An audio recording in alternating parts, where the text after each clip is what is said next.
I am having a wonderful, wonderful chat already, and you haven't even, that was off the record, with pianist Wendy Chen. She is going to be the piano soloist in George Gershwin's amazing Concerto in F that we're going to talk about a little later with the Santa Barbara Chamber Orchestra. It's going to be the opening concert of the 2016-2017 season in Santa Barbara. Santa Barbara Chamber Orchestra, Saturday evening, October 8th at 7:30. That's when the concert begins. But more importantly, there is a pre-party, a season opening party that starts at 5:30, and you can get tickets for not only for the concert but for the pre-party through the Libero. I'll give you all that, all you people out there in Southern California, I'll give you all that info.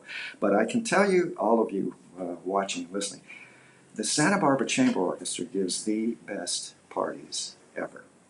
So this is going to be a fabulous opening of the season pre-party at 5:30 at the Libero Theater. Let me give you some ticket info, some pricing, and so on. Again, Wendy will be speaking to us in a minute, but I'm with pianist Wendy Chen. She's going to play the Concerto in F of Gershwin. And then there's going to be one other work on that incredible program that Heiichiro Oyama is going to be conducting. This is, I think, his 33rd season or more. We kind of all lost track. That by itself is a milestone with this conductor. Being with this orchestra for so long. They love him to pieces. Everybody loves Heiichiro Oyama. He's a superb musician. I wander. Opening night, again, I'm just a little bit repetitious. Saturday, October 8th, party 5:30, cost $75, well worth it. Lots of good drinks, lots of good eats. The State Street Ballet is going to do some kind of presentation. That's on the front terrace at 5:30, $75 costs, well worth it. Concert begins at 7:30. With Wendy Chen, and as I was starting to say, the last piece on the program, Dvorak's New World Symphony. So you've got Gershwin's Concerto in F, a masterpiece of the American piano concerto repertoire, and then the whole second half is Dvorak from the New World. His experience in America in the 1890s is marvelous. Libero Theater, here's the box office number for everybody. In Santa Barbara, the area code is 805. And the telephone number for the Libero Theater box office is 805-963-0761. Call quickly, because this is, I'm certain, is going to be a sellout very, very quickly.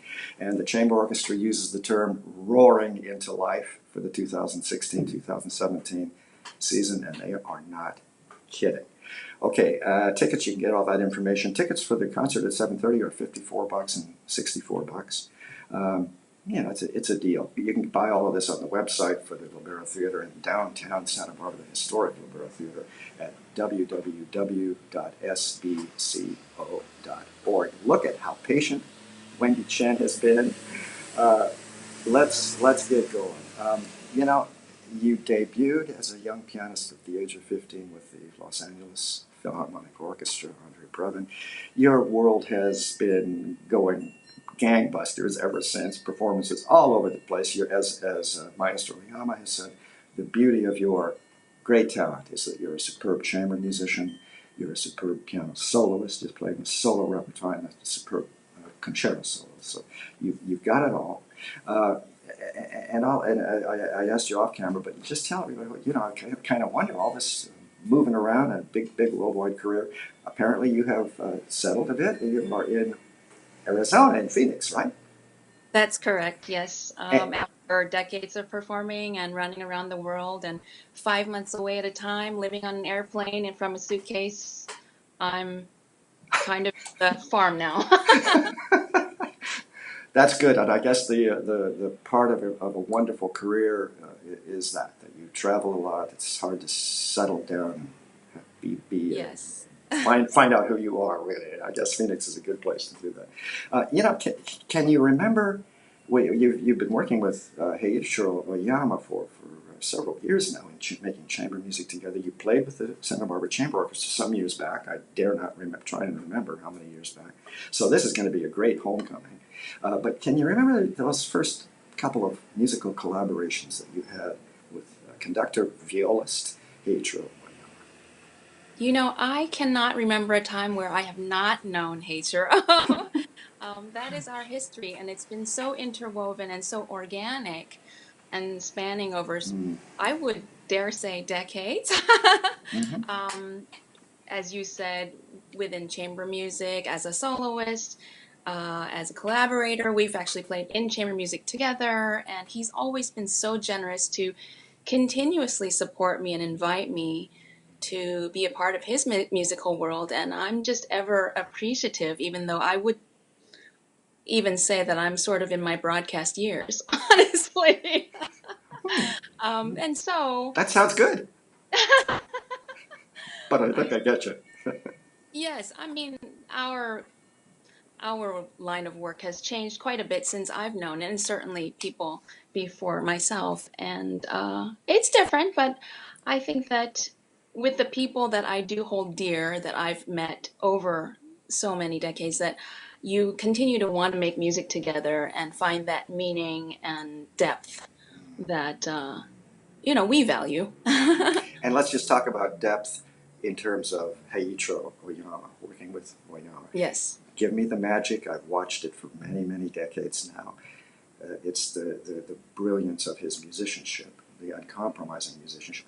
Tell me a little more about what it's like to work with that man. Right, absolutely. Uncompromising and brilliant musicianship are perfect words because he truly does go to the depth of studying the history, the influence, the inspiration, every angle, every instrument. He knows exactly what's going on, and he doesn't let anything get by him because he's so curious, first of all, and he's such a learned person, musician, and he is that way in life, I think, with food, with wine, Yes.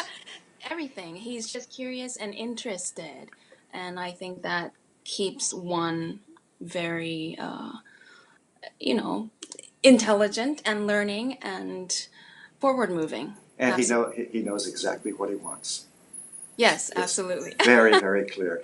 And also, he, in my view anyway, he conducts exactly what he wants, if you Yes. understand my drift. Everything is expressed with that body and those hands, and the orchestra responds instantly to this intellect. Right, right. And it's inspiring to us musicians around him because you want to certainly bring your A game and know what you're doing and not just make a couple pretty sounds.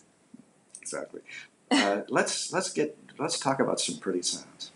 That Okay. Gershwin Concerto in F, and Yes. I may be giving away too much about my own idiocy, perhaps, but it has taken me quite a while to all of a sudden, at one point, maybe 10 years ago or something, realize that this Concerto in F is the real piano masterpiece of Gershwin's output. We all know Rhapsody in Blue. It's marvelous. It's exciting, but the Concerto in F is that deep thinker that was George Gershwin also in so many works like Porgy and Bess. Tell me about putting that work together. How hard is it? How accessible is it in terms of Gershwin's understanding of the piano? Give me an overview of putting this piano concerto together.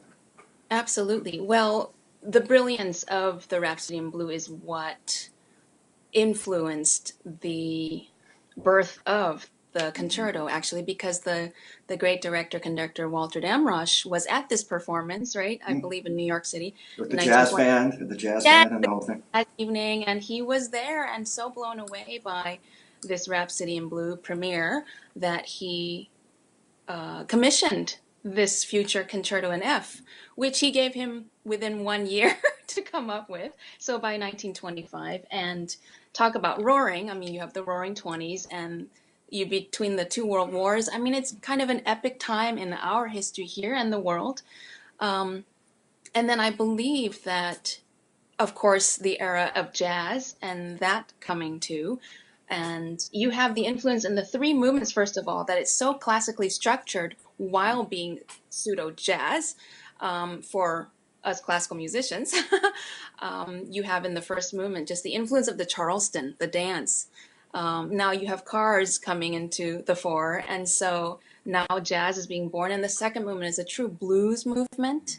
Mm. And the third movement, I mean, just all out ragtime.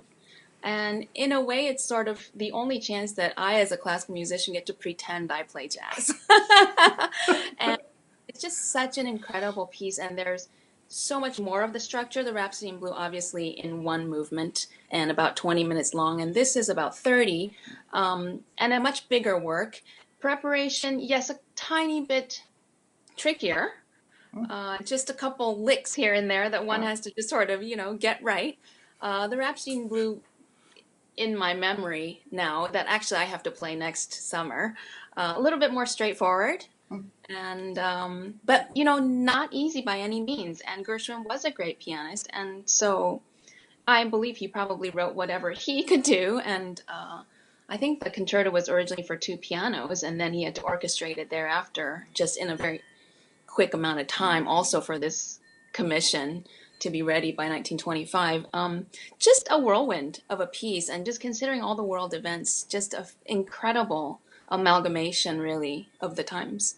How hard is it on your body, on physically? Is it a brute? I would say not very hard. Comparatively, if you're speaking the Rachmaninoff Ah, 3, and those and Prokofiev's or Beethoven's, yeah. in a way, because there's that sort of um, one gets to let go a bit, coming from that Which is very. hard, which is very hard. It's hard in some ways, but at the same time, muscularly speaking, it's nice because you just sort of get to let go. You don't have the rigidity of um, absolute form like Beethoven and Mozart. I mean, the form is there, the structure is there, but you also have the times which were changing, which included the Charleston, the ragtime. That in that way, one can sort of let go, Yeah, and so that's a real fun part for us. yeah. Wonderful. Very, very good analysis of preparation of that work. And I'm speaking with you, Wendy, but we all know that the big Dvorak symphony is going to be spectacular in Oyama's hands, literally. Right. So the program is going to be fabulous. Let me just ask you one last little thing. People are so curious always. Your bio, as I mentioned off camera, is very much here and now, and how busy you are, and NPR engagements, and you're on the committee for the National Endowment for the Arts. So, I mean, wonderful, wonderful things. You're obviously very active in the world, even in addition to being a performing musician. You're engaged intellectually with the world. But everybody's always curious about that, what it was, when it was, who it was that said to you or that inspired you to say, this thing, I'm going to be a concert pianist. Give us that little story if you can, please.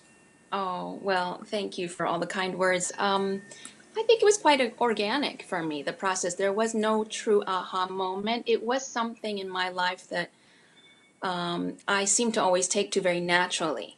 And I was so grateful for that because there were other things such as math, algebra, and even social studies, wherein when one has not traveled as much, there was just not that application as easily as piano lessons. And right there in front of me, and I was told I had perfect pitch from a very young age. I actually did not speak English until I was about 8. Although I was born in California, I'm a California girl at heart. It's Um, very interesting. and yeah, it's an incredible story, and I'm so grateful to my parents. My mother in particular insisted we keep our language, and I really do try to keep a worldview because I hope it's just very much relevant to everything we do, should be. Yes. And in any case, with piano, because of the language barrier and lack of identity with other kids, perhaps, there was always a piano somewhere in a corner. And somehow by ear, I had taken to it without formal lessons just yet until I was aged 4. And thereafter, I just felt very natural and at home with it. And I'm so thankful to my mom that she was not your typical tiger mom. I did not have to practice 9 hours a day at the age of 6. And really just to get my work done, quality over quantity, maybe half an hour tops. And and I took that with me, and I just think that I followed what seemed to come my way, and I followed each success with another, and I took that as a sign that perhaps I should follow this and also very much appreciate it as the gift that was given, whether by way of nature or my parents' dedication and hard work and blood, sweat, and tears, really investing in my lessons, which, by the way, were twice a week. By the time I was a senior in high school, twice a week, 9 hours each lesson. So I had 18 hours of lessons a week. Yes, by then I had actually, Let me I get had my head actually, around that. Wow. yes, I had taken a GED. I was out of school, so I was just focusing on piano by then. and I was studying with the great Abi Serko, who was Leon Fleischer's teacher, who was Schnabel's assistant, and this whole Oh, incredible lineage that I feel like I get to be in the history books because of them. And that world does not exist any longer, and I have to be grateful for it and keep on with it. absolutely. Well, you spoke to many things, including that how the piano succored you, if that's the right word. But what a safe place maybe the piano been, and what a communicative instrument it was Absolutely. for you as a kid. Absolutely. That's really brilliant. And then gratitude to these teachers. Those you've described uh, teachers who are from and were from another generation, Oregon. So you have a certain responsibility.